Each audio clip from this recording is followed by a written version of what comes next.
Good morning everyone.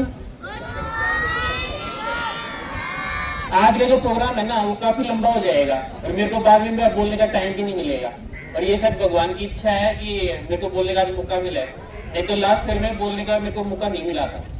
तो मैं आपसे कुछ बातें हैं जो बताना चाहता हूँ कि आज आप में से काफी लोग हैं जो बहुत ज्यादा संवेदनशील है और आज के दिन आप लोग क्या है दुखी हो रहे होंगे या आपको उदास ही महसूस हो रही होगी कि हमें जो स्कूल में जा पढ़े हैं वो इस स्कूल को छोड़ने जा रहे हैं। आपने क्या किया होगा कि अपनी जो जिंदगी है ना वो एक रोड की तरह है, रोड जो आपको नए नए मोड़ के ऊपर लेके जाता है और आपने अपने जीवन का जो सबसे कीमती टाइम है जो अपनी स्कूल लाइफ है, जब आप छोटे से बच्चे थे या घुटनों तक आते थे, इन बच्चों को देखो कितने छोटे छोटे हैं और यहाँ से लेके आप इतने बड़े पूछे हो। कई बच्चे ऐसे भी होंगे जो इस साल स्कूल में आए हैं, 2-3 साल पहले आए हैं, जो स्टार्टिंग से स्कूल में नहीं पढ़े हुए। मैं उन सभी के साथ बात कर रहा हूँ आज के दिन। आज का जो फेयरवेल का डे है ये क्या है कि आपको यूं दिखा रहा है कि आप एक चीज को छोड़ के दूसरी जगह जा रहे हो। आपने चिड़िया के बच्चे देखे होंगे जो क्या करते हैं, अपने जैसे चिड़िया के बच्चे जब बड़े होने लग जाते हैं तो माँ क्या करती है उनको ऊपर से नीचे फेंक देती है। ऊपर से नीचे फेंकने के बाद वो क्या होते हैं, वो बिखर जाते हैं, वो टूट जाते हैं। उनको लगता है कि अब तो मम्मी के बिना हम कैसे उड़ पाएंगे, कैसे आगे बढ़ पाएंगे। तो मैं ये कह रहा था कि जो आपका जो जीवन है वो क्या होता है, एक रोड की तरह होता है, एक ऐसा रोड जहाँ पे आप क्या कर रहे हो, अभी आप 5 स्टार 7 स्टार होटल में रुके हुए थे। ये जो स्कूल लाइफ थी आपकी, जो 5 स्टार और 7 स्टार स्कूल थी, आपने जो अपने बचपन का जो जीवन जिया, जो आपने घर पे रहे, वो सब आपकी 5 स्टार और 7 स्टार लाइफ है। अब इस लाइफ को आप क्या कर रहे हो, धीरे धीरे करके आगे बढ़ रहे हो। जैसे कि एक रोड होता है, मान लो कि ये एक रोड है, तो अभी तक क्या था कि मैं एक 5 स्टार होटल में रुका हुआ था, यहाँ पे मेरे को बहुत अच्छा लग रहा था। अब क्या कर रहे हैं कि आज फेयरवेल के दिन अपन ये जो स्कूल है इसको छोड़ के अपन और आगे बढ़ने जा रहे हैं। एक एक करके कदम अपन और आगे बढ़ेंगे और क्या होगा कि आपको नई नई लाइफ है उनका पता चलेगा। अभी तक आपने जो भी चीजें सीखी हैं वो या तो आपके पापा से सीखी है, या अपनी मम्मी से, या अपने दादा दादी से, या अपने पड़ोसियों से सीखी है। लेकिन अब क्या है, अब आपने जैसे 12वीं कर लोगे तो आपके पास ऑप्शन आएगा कि आप खुद के बातें सामने रख पाओ, आप खुद के जो व्यक्तित्व है, जो आपकी खुद की भावनाएं हैं उनको आगे रख पाओ। आपके पापा मम्मी अब आपको धीरे धीरे सिखाएंगे कि बेटा पढ़ लो, बेटा ये करो, बेटा वो करो, और आपको ये चीजें जो है ना आपकी बंदिश लगेंगी। आपको लगेगा कि आपके पापा मम्मी आपको आगे बढ़ने से रोक रहे हैं, लेकिन ऐसा कुछ भी नहीं है। मैंने मेरे जो जीवन है ना मैं उसका उदाहरण दे रहा हूँ कि आप लोगों की तरह मैं भी जब 12वीं की मैंने, तो मेरे पास कोई भी वो स्कोप नहीं था कि मेरे को क्या करना है 12वीं के बाद। जैसे आप लोग बैठे हो वैसे मैं बैठा था, मेरे को नहीं पता था कि आगे मेरे को क्या किसकी तैयारी करनी है, क्या करना है, कुछ भी नहीं पता था। बस आपकी तरह आज आया और ऐसे आपकी तरह संवेदनशील बच्चों में था मैं, तो मेरे को आंसू आ रहे थे, मैं रोने लग रहा था। तो उसके अंदर बैठा बैठा मेरे को लगा कि मैं स्कूल छोड़ के जा रहा हूँ तो स्कूल के बिना कैसे रह पाऊंगा, अपने घर के बिना कैसे रह पाऊंगा। लेकिन क्या करते हैं, जैसे अपने स्कूल से आगे जाते हैं तो अपने को अपना स्कूल है वो छोड़ना पड़ेगा। अपनी जो 18 साल जो आपने जीवन स्कूल में बिताए हैं उन सबको आपको छोड़ के दूर जाना पड़ेगा। तो यही सब मेरे साथ भी हुआ। जब मैं कॉलेज के अंदर गया DU के अंदर, तो वहां पे क्या हुआ कि मेरे को बहुत अजीब लगता। पापा मम्मी मेरे को घर से बाहर में कभी निकला नहीं था, खाना भी मैं यहीं पे बैठ के खाता था, इस पेड़ के नीचे, यहाँ पेड़ हुआ करता था, अकेला बैठता था और यहाँ पे पेड़ के नीचे खाना खाता था। कोई भी नहीं आता था दोस्त, न मैं किसको दोस्त ज्यादा बनाता था, बस अकेला रहना पसंद था। टीचर के साथ थोड़ी दोस्ती कर लेता था या फिर जो अच्छे बच्चे थे उनके साथ, और कई बार मैं दूसरे बच्चों के साथ भी मिल जाता था। दुश्मनी नहीं थी लेकिन ज्यादा जो दोस्ती है वो भी नहीं थी, मतलब कि उनकी संगत में असर नहीं डाली, इतनी दूरियां थी दोनों के बीच में। तो मैं यहाँ अकेला बैठ के बस खाना खाता था। और उसके बाद जब मेरे को पता चला कि अब तो दिल्ली जाके पढ़ना पड़ेगा और दिल्ली में पापा मम्मी दादा दादी के बिना रहना पड़ेगा, तो बहुत दुख हुआ। उस दिन मैं बैठा बैठा बस इसलिए रो रहा था कि अब मेरे को जो मेरी अच्छी लाइफ थी, जो गोल्डन पीरियड था स्कूल का, वो मेरा खत्म होने जा रहा है। जो मैंने 18 साल सीखा, अब धीरे धीरे क्या हुआ कि मेरे को यूं लगा कि ये जो चीज मेरे को सिखाई गई है क्या ये गलत तो नहीं है। कि मेरे को पापा ने ये कहा था कि यार आपको ये करना है, मम्मी ने मेरे को ये बताया, कोई और कुछ बोल रहा। तो जब मैं वहाँ कॉलेज में गया तो कॉलेज में जाके जो लोग हैं वो एक अलग ही कैटेगरी के इंसान है। अपने को यहाँ पे बताया जाता है कि जो बच्चे हैं सारे दोस्त जो हैं वो अच्छे हैं, लेकिन जब आप बाहर जाओगे तब आपको पता चलेगा कि दोस्त अच्छे या बुरे के अलावा एक तीसरी कैटेगरी होती है। दोस्त न तो अच्छा होता न बुरा होता। दुनिया क्या होती है, तो बुरी होती है, बहुत ज्यादा बुरी होती है। तो आपको बुरे और बहुत ज्यादा बुरे में चुनना पड़ेगा, न कि अच्छे और बुरे के अंदर चुनना पड़ेगा। अच्छा ही क्या होगी कि अभी तक अपन जो गांव के अंदर रहे ना अपन सभी अच्छे हैं, लेकिन जैसे अपन जब गांव से बाहर जाते हैं ना तो वहां पे क्या होंगे, कुछ ना कुछ आपके दोस्त होंगे जो आपको उल्टी पुल्टी चीज सिखाते हैं। तो कॉलेज में क्या हुआ कि जब मैं DU के अंदर गया तो वहां पे मैंने देखा कि सारे बच्चे ये अलग कैटेगरी के हैं, और जो मैंने गाँव में सीखा था ये तो बिल्कुल उससे अलग ही सिखाने लग गई। ये जो चीजें बातें कर रहे हैं न तो वो मेरे पल्ले पड़ रही थी, तो मैंने क्या किया, मैंने उनसे दूरी बना ली।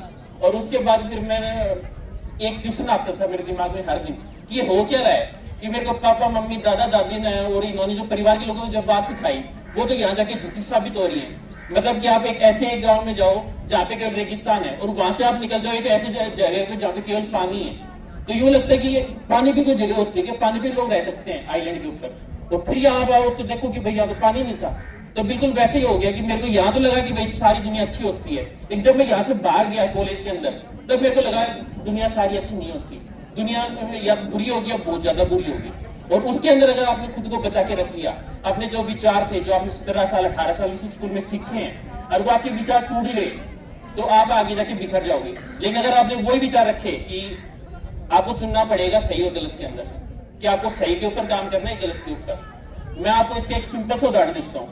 संस्कृत का एक श्लोक है, यदा यदा ही धर्मस्य ग्लानिर्भवति भारत, अभ्युत्थानम धर्मस्य तदात्मानं सृजाम्यहम्। अर्थात जब जब धर्म की हानि हुई है और अधर्म जीतता है तब तक भगवान को धरती के ऊपर आना पड़ा है अवतार लेने के लिए। ये केवल हिंदू की बात नहीं है, और हिंदू मुस्लिम सिख ईसाई हर धर्म के अंदर यही बताया गया कि अहिंसा सबसे गलत है। अहिंसा को न कभी माना जाएगा, अहिंसा को न कभी तोड़ा जाएगा। अहिंसा अगर इंसान के अंदर है तो वो शांति प्रिय रहेगा, लेकिन अगर उसने मान लो हिंसा के ऊपर आ जाता है, वो सोचे कि मैं उसको मार दूं, मैं उसको ये कर दूं, तो यहाँ पे क्या है कि यहाँ पे जो आपकी श्रीमद् भगवद गीता रामायण अगर आपने इनको पढ़ा होगा तो आपको कहीं ना कहीं महसूस होगा कि ये जो किताबें हैं, जैसे अपने टीचर्स ने आपको बताया कि किताबों में सारी चीज सही लिखनी है, तो कई क्या होता है लेखक वो अपनी किताबों को बदल देते हैं, किताबों को वो अपने अनुरूप बनाएंगे। अगर मान लो मैं एक लेखक हूँ और मैं धार्मिक ज्यादा हूँ ना, तो मैं क्या करूंगा उसको धार्मिक रूप में लेके जाऊंगा, मैं कहूंगा राम भगवान है, राम ये है, राम वो है। लेकिन अगर मान लो कि मैं नास्तिक हूँ तो मैं उसको दूसरे तरीके से लिख दूंगा, मैं कहूंगा कि राम कोई भगवान नहीं थे, वो सबसे बस इंटेलिजेंट आदमी थे। तो वैसे क्या होता है कि आपकी जो दुनिया में जब आप आगे निकलोगे तब आपको खुद के ऊपर शक होगा कि मैंने जो चीजें सीखी हैं क्या वो सही है या वो गलत है। यहाँ पे आपको जो भगवान है वो राह दिखाने के लिए आएंगे, जैसा कि जो श्लोक में बताया गया कि अवतार भगवान लेते नहीं है। जैसे अगर मैं आपको कह दूं कि मैं भगवान हूँ जो आज आपके सामने बोल रहा हूँ, या फिर ये जो साइड में खड़े हैं ये कोई भगवान है, जो भी मैं बातें बोल रहा हूँ अगर मैं खुद को भगवान बोल दूं तो क्या ये गलत है? नहीं, भगवान हर एक कण कण के अंदर है। तो यदा यदा ही धर्मस्य ग्लानिर्भवति भारत, अभ्युत्थानम धर्मस्य तदात्मानं सृजाम्यहम्। इसका मतलब केवल और केवल एक ही है कि जब भी आप गलत कर रहे होगे ना, आपको कोई ना कोई एक आदमी आएगा जो टोकेगा, और वो कोई और नहीं है, वो उस रूप में भगवान आए आपके पास कि आपको बता रहे कि ये जो आप करने जा रहे हो गलत है। अब उसके ऊपर निर्णय आपको लेना है कि अगर आपको सही निर्णय लेते हो गलत निर्णय लेते हो।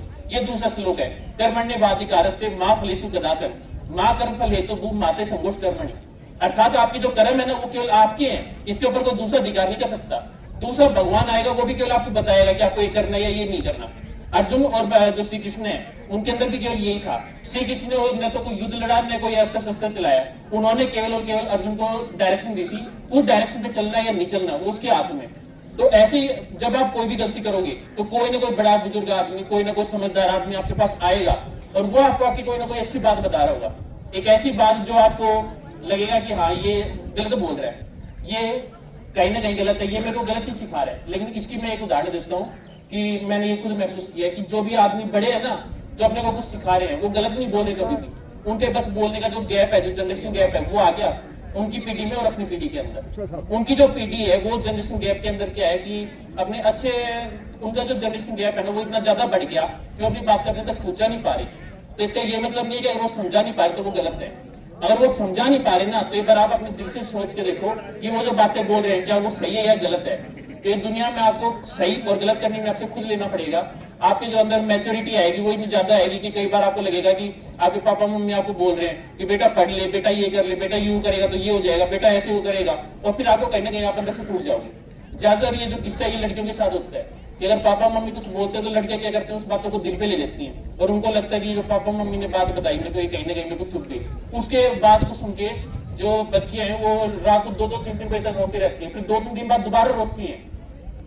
लेकिन उनके जो बताने का तरीका है वो उस पीढ़ी से अलग है। जैसे मैंने भी आपको बताया था कि रेगिस्तान में रहते हो ना तो आपको कभी नहीं पता कि पानी भी है, और जब आप पानी में रहते हो तब आपको ऐसा भी नहीं पता कि ऐसा भी कोई देश, ऐसी भी कोई जगह हो जहाँ पे केवल रेत है, रेत उड़ती है, रेत के तूफान आते हैं। तो दुनिया के जो जनरेशन गैप है ये केवल यही है रेगिस्तान और पानी के बीच, कि मिट्टी और पानी दोनों अलग अलग चीजें हैं। मिट्टी दूर है, पानी अलग है। अब कई बार लगेगा कि मैं पानी में रहता हूँ तो मिट्टी नहीं है, मिट्टी में रहता हूँ तो पानी नहीं है। यही वो जनरेशन गैप है जो आपको पापा मम्मी दादा दादी या कोई भी जो बड़ा बुजुर्ग है वो आपको भगवान के रूप में आके बता के जाएगा। वो गुस्से में कई बार बोलेगा और गुस्से में आदमी का कंट्रोल नहीं होता, वहां पे कंट्रोल केवल सरस्वती माँ का होता है। तो और कोई ना कोई भगवान आके आपको अगर अच्छी डायरेक्शन दे रहा है तो डायरेक्शन को चुपचाप अपने अंदर मान लेना कि हाँ ये जो इन्होंने बात बताई ये बिल्कुल सही है और मैं तो इसी बात को फॉलो कर रहा हूँ। लेकिन जब आपने सोच लिया कि नहीं मेरे को उसकी बात को नहीं मानना, जैसे कि कर्म है वो केवल आपके अंदर रहेंगे, आपको करना है या नहीं करना वो आपके हाथ में, लेकिन कोई ना कोई भगवान के रूप में आएगा। हर इंसान में भगवान है, भगवान कोई धर्म से नहीं होता, भगवान केवल एक है।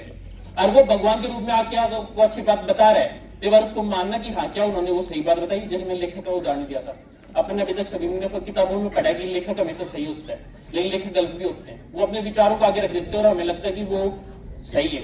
तो किसी को न तो ब्लाइंडली फॉलो करना है, न किसी को कुछ सोचना है, केवल और केवल इतना ध्यान रखना कि मैंने जो पढ़ा है, मैंने जो सीखा है, वो अप्लाई करने का टाइम अब आ गया। अब आपने जो 18 साल के अंदर सीखा है वो सब कुछ सही है। अब आपको अपने विवेक का यूज लेना है, और अपने विवेक से वो न किताबों से मिलेगा न किसी और से मिलेगा। आपके अंदर की जो अंतरात्मा है वो आपको बताएगी कि आप जो काम कर रहे हो वो सही है या गलत है। तो उस काम के अंदर अपने आगे हाथ बढ़ाना जो आपको सही लगे। एक बात ये थी कि जो आपके बड़े आएंगे वो आपको ये बताएंगे कि यहाँ पे आप सही हो, यहाँ पे गलत हो, उनको आप बंद करके फॉलो करना या नहीं करना वो आपके हाथ में रहेगा, आपके विवेक में रहेगा। तो भगवान के रूप में वो आएंगे और आपको अच्छी बातें बताएंगे। अगर आपको माननी हो या नहीं माननी वो कर्म आपके हैं। जो मैं दूसरी बात आपको बता रहा था, ये लास्ट बात है जो बताने जा रहा हूँ। इसके बाद जो बाकी चीजें हैं वो तो आप अपने हिसाब से करोगे, और इसके ऊपर मेरा भी कोई कंट्रोल नहीं है, क्योंकि कर्मों के ऊपर केवल और केवल आपका कंट्रोल है। मैं यहाँ पे आके बस आपको बातें बता सकता हूँ, उनको मानना या नहीं मानना वो आपके हाथ में, आप क्या करते हो, और इनको मैं नहीं बदल सकता। वो एक दिन के अंदर मैं चाहूं भी ना अगर आपको अच्छा बना दूं तो मैं नहीं बना सकता। आप जैसे हो आप वैसे रहोगे। लेकिन मैं इतना बता देता हूँ, अगर इन बातों को मान लिया जो मैं आज बता रहा हूँ, जो सुना रहा हूँ आपको, अगर आप इन बातों को अपने ज्ञान के अंदर उतार लेते हो और उस टाइम जब आपका फैसला लेने का टाइम आएगा और आपने सही फैसला ले लिया तो आप आगे बढ़ जाओगे। नहीं तो आपका जो टाइम है वो वेस्ट होगा, और 10 साल बाद जाके फिर यही बात याद आएगी जो मैंने आज बता रहा हूँ। 20 साल बाद जाओगे तब भी यही बात याद आएगी। वो अब आप लोगों के ऊपर है कि आप इस चीज को कब मानते हो, लेकिन आप इस चीज को मानने वाले हो। और ये जो टाइम है जो 10 साल 20 साल निकल जाएगा ये वापस नहीं आएगा। तो इस 10 साल 20 साल के बीच में जो अगर आप गलतियां करके सीखने वाले हो ना, वो किसी के एक्सपीरियंस से सीख लो। और ये चीज मैं आपको वादा कर रहा हूँ कि आपके जितने भी लोग बड़े लोग हैं उनके बताने का तरीका गलत होगा, लेकिन उनकी जो बातें हैं वो गलत नहीं है। उन्होंने जो भी आपको सिखाया वो सारी चीजें आप आंख बंद करके फॉलो कर सकते हो। वो कभी भी आपका बुरा नहीं चाहते। उनके बताने का तरीका अलग है, क्योंकि उनके बीच में जनरेशन गैप आ गया। वो कोई रेगिस्तान में रहा था, कोई पानी में रहा था। तो उनकी बातों को आंख बंद करके मानने की जगह अपने पर विवेक से सोचना कि क्या उन्होंने जो बात बोली वो सही है। इससे फर्क नहीं पड़ता कि उन्होंने उसको मसाला मिर्च लगा के बोला, उन्होंने उसको गुस्से में बोला, उन्होंने उसको प्यार से बोला, लेकिन उन्होंने जो बात बोली क्या वो बात सही है या गलत है। अपने अंतरात्मा से पूछ लेना, आपको अपना जवाब मिल जाएगा। दूसरी चीज जो मैं आपको बता रहा था वो ये है कि कई बार आप देखोगे अब धीरे 12वीं के बाद कई लोग हैं वो नौकरी लग जाएंगे, कई लोग हैं जिनका टाइम धीरे धीरे बढ़ता जाएगा, कई लोग ऐसे हैं जिनको अपने ऊपर शक होने लग जाएगा कि ये गवर्नमेंट जॉब है, ये मेरे से नहीं होने वाला, ये चीज है, ये भी मैं शायद नहीं कर पाऊंगा, ये काम भी मैं नहीं कर सकता, वो काम भी मैं नहीं कर सकता। आप सभी काम कर सकते हो, ये मैंने लास्ट फेबर में बताया था।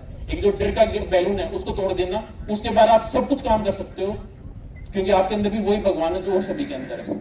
आप सारे काम जो भी आप सोच रहे हो ना, अगर आपने इमेजिन किया उस काम को तो आप उस काम को रियलिटी में ला सकते हो। जो भी काम है अपने बस फुल एफर्ट से करना। किसी का एफर्ट है जो वो 4 घंटे पढ़ सकता है, किसी का एफर्ट है वो 18 घंटे पढ़ सकता है, लेकिन अगर आप अपने फुल एफर्ट से काम करोगे ना तो उसको आगे बढ़ोगे। तो अगर मान लो आपका दोस्त है वो 12वीं के बाद लग जाता है नौकरी, कोई फर्स्ट ईयर के बाद, कोई सेकंड ईयर के बाद लग जाता है, कईयों की शादी हो जाएगी, कईयों की फिर बच्चे हो जाएंगे, उसके बाद अगर आपके मन में आती है कि मेरे को एक बार ये काम और करके देखना है, तो जिंदगी आपकी है, अब उस सारे काम को करके देख लो। अगर आपको लगता है कि आपकी शादी हो गई और आपके बच्चे हो गए और अब आपको लग रहा है कि 5 साल 10 साल हो गए, अब मेरे को शायद बार नौकरी का एग्जाम दे देना चाहिए, तो दे देना उस एग्जाम को, कोई दिक्कत नहीं है। हारोगे जीतोगे, दुनिया है वो 4 दिन बाद भूल जाएगी।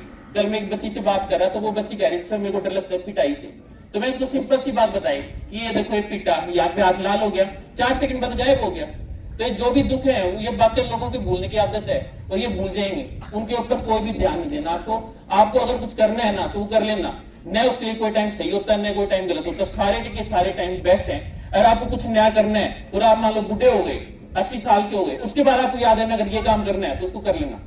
ये जिंदगी आपकी है, 74 लाख होने के बाद जन्म मिला है, कुछ भी हो, लेकिन ये जो आपने विचार जो अभी आपके दिमाग में पनपे हैं ये दोबारा नहीं पनपने वाले। अगर मान लो आप कहीं और जन्म लेते हो तो आपके जो विचार है खत्म हो जाएंगे। मान लो कि अगर मैं अभी मर जाऊंगा कहीं एक और जन्म ले लूंगा तो मेरी सारी बातें खत्म हो जाएंगी, मैं जितना भी सीखा हूँ वो सब भूल जाऊंगा। तो मैं क्या करूंगा कि मैं ज्यादा से ज्यादा कोशिश करूंगा कि अच्छे लोग जो भी हैं उनको बातें बता पाऊं, और उनको अपने जो कर्म है उनके ऊपर आपको ध्यान देना है अपने विवेक से। 2 बातें जो मैंने आज आपको बताई है कि कोई भी टाइम गलत नहीं होता किसी भी चीज को करने के लिए। अगर आपको आज करना है ना उसको आज ही करो। जो आपको 10 साल बाद याद आ जाए कि अगर मेरे को ये नौकरी के एग्जाम देने हैं तो दे देना, उससे कोई फर्क नहीं पड़ता कोई अभी है जीत गया, कोई 10 साल बाद जीत रहा है। हर किसी का टाइम पीरियड अलग है, सीखने का पीरियड अलग है, उस टाइम को निकाल दो। दूसरा, अपने बड़ों के ऊपर भरोसा रखना, अपने विवेक से सोचना कि उन्होंने जो मसाला मिर्च लगा के जो आपको कहानी बताई है वो केवल जनरेशन गैप है, क्या उनकी बात सही या गलत है, एक बार अपने विवेक से उसको सोचना और उसका निर्णय लेना। इन दोनों चीजों के ऊपर ध्यान रखना। और धन्यवाद।